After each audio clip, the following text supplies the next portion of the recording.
The wind tore across the canyon like a living thing, rattling the boards of Silas Brennan's crumbling ranch house. Dust spiraled around the sun-baked earth, and somewhere in the distance, a low, menacing rumble of hooves announced a danger that made Silas tighten his grip on the worn leather reins of his horse. "God help me," he muttered under his breath, scanning the horizon, blue eyes narrowing against the glare. 3 riders appeared, moving fast, silent but certain, their shadows stretching long over the plains. He recognized the leader even before the dust swallowed the details. Riker Hale, broad shoulders, polished boots catching the sun, a scar slicing across his jaw, a man who brought trouble like fire brings smoke. Silas's calloused hands flexed. He didn't flinch, but his pulse quickened. Protecting the twins, Ayita and Nain, wasn't just a matter of honor anymore. It was survival. He had promised them safety, and he would keep that promise, even if it cost him his life. The first time he had met the sisters was 7 years ago, under the shadow of another danger entirely. He had stumbled upon their camp when he found oil seeping from the land the Apache had called sacred. He'd walked away, refusing to profit from their heritage, ignoring the greed whispering in every vein of the West. Now the past had caught up, wrapped in the guise of Riker's cold gray eyes. By the time Silas reached the edge of the canyon, the twins were already mounted on their small, sure-footed horses. Ayita, taller and more athletic than her sister, braided hair swinging like a pendulum with each stride, held her chin high. Her dark eyes flashed with defiance, every muscle coiled with readiness. Nain followed silently, her softer features set in a mask of quiet determination. Together, they were a storm held in delicate balance.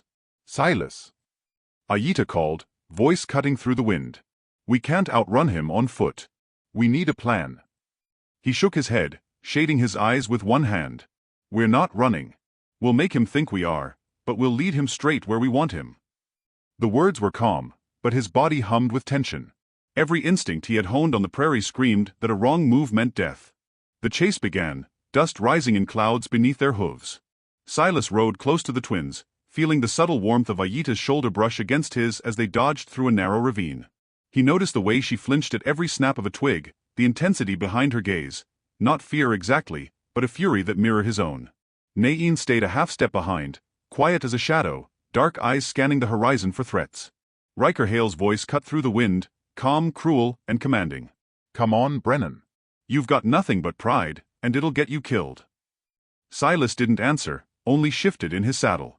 When Riker's shot cracked through the air, the bullet grazing a rock beside Silas, he leaned forward instinctively, urging the twins to split left. A whirlwind of sand and heat swirled around them. Ayita's hands were steady on her reins, but Silas could feel the tension coiling beneath her skin. He caught her eye for a fraction of a second, and she gave the tiniest nod, acknowledging a silent pact between them, survived together. Night fell like a curtain over the plains.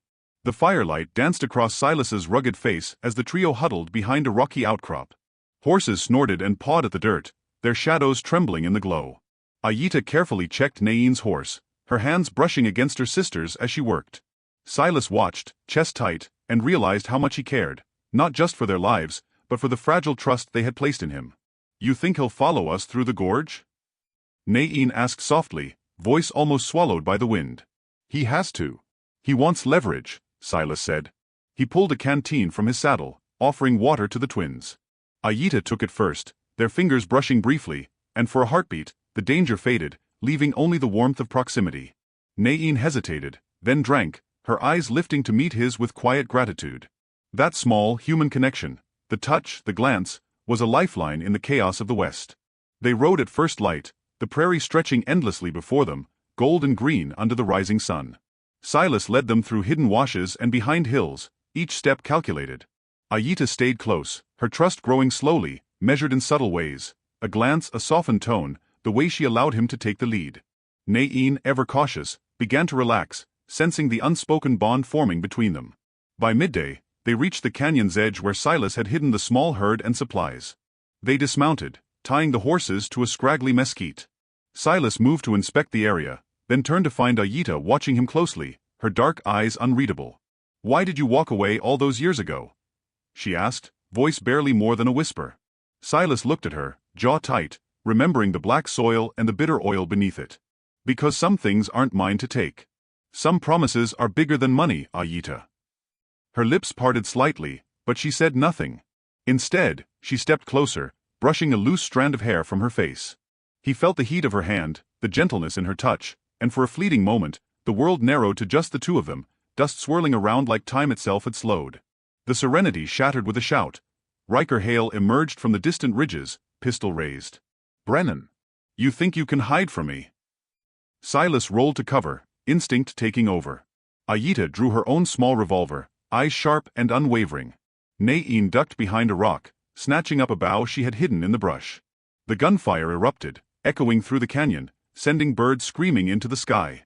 Silas moved like a shadow, ducking, firing, guiding the twins with swift gestures. Aida's aim was true, the barrel of her gun steady despite the adrenaline surging through her veins. Nain's arrows flew silently, deadly, and for every threat they faced, Silas's heart swelled, not just with fear, but with awe at their courage. The fight ended as suddenly as it had begun. Riker lay wounded, but alive, his ambitions for the twins broken. Silas's chest heaved as he finally lowered his weapon. The dust settled around them like a veil, the canyon quiet except for the horses' soft whickers. Aida stepped forward, brushing dirt from Silas's shoulder, her dark eyes meeting his. "You kept your promise," she said softly. He shook his head, a small, tired smile breaking through. "No, you kept yours. You fought. You survived. And you trusted me." For a moment, the tension broke entirely. Silas reached out, fingers grazing hers. The contact was brief, electric, yet tender. She didn't pull away. Nain watched, a gentle smile tugging at her lips, understanding that sometimes courage came not just in battle, but in letting yourself trust someone else. They rode back toward the ranch, the sun dipping low, painting the plains with molten gold. The wind carried the scent of sagebrush and the quiet promise of safety. Silas rode between the sisters, hand brushing against Aida's when they passed, a subtle reassurance that he was there, always. The romance between them was slow, patient, built on shared danger, trust, and quiet moments like this. They didn't need words to understand the bond forming. That night, the trio huddled by the fire, the stars like scattered diamonds overhead. Silas found himself speaking softly, telling stories of the land, of the ranch, of mistakes made and lessons learned. Aida leaned close, shoulder brushing his, listening, the firelight catching her braided hair. Nain rested her head on a blanket nearby, peaceful, the danger of the day receding. Silas realized then that the West was more than gunfights and greed. It was the quiet moments of connection, the trust forged in the storm, the gentle touches that promised more than survival.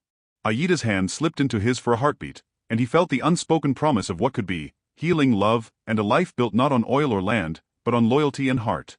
Morning came soft and warm.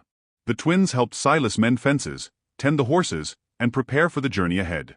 Each small gesture, passing a tool, steadying a horse, sharing a glance, spoke volumes of trust and affection growing quietly, steadily, like a river carving through the plains. Weeks later, as the ranch flourished, Silas and Aida stood on the porch, watching the horizon. Dust swirled in golden light, the wind teasing their hair. He took her hand, fingers curling around hers naturally, and she leaned into him, resting her head against his shoulder. Nain stood close by, smiling softly, knowing her sister's heart had found someone worthy. "I never thought I'd find peace here," Silas murmured, voice rough from years of sun and wind. "You earned it," Aida replied, lifting her face to his, eyes luminous with emotion. She pressed a gentle kiss to his cheek, a promise of more to come. Silas closed his eyes, breathing in the moment, feeling the warmth of love that had been tested by fire, dust, and danger. The plains stretched endlessly before them, golden and free. And for the first time in years, Silas Brennan allowed himself to believe in a future built not on what he had lost, but on what they had all survived, and the love that had quietly, fiercely taken root. The wind whispered through the sagebrush, carrying with it the sound of distant coyotes, the smell of earth and fire, and the unspoken promise of tomorrow. And together, they faced it, hearts intertwined, ready for whatever the West might throw at them next.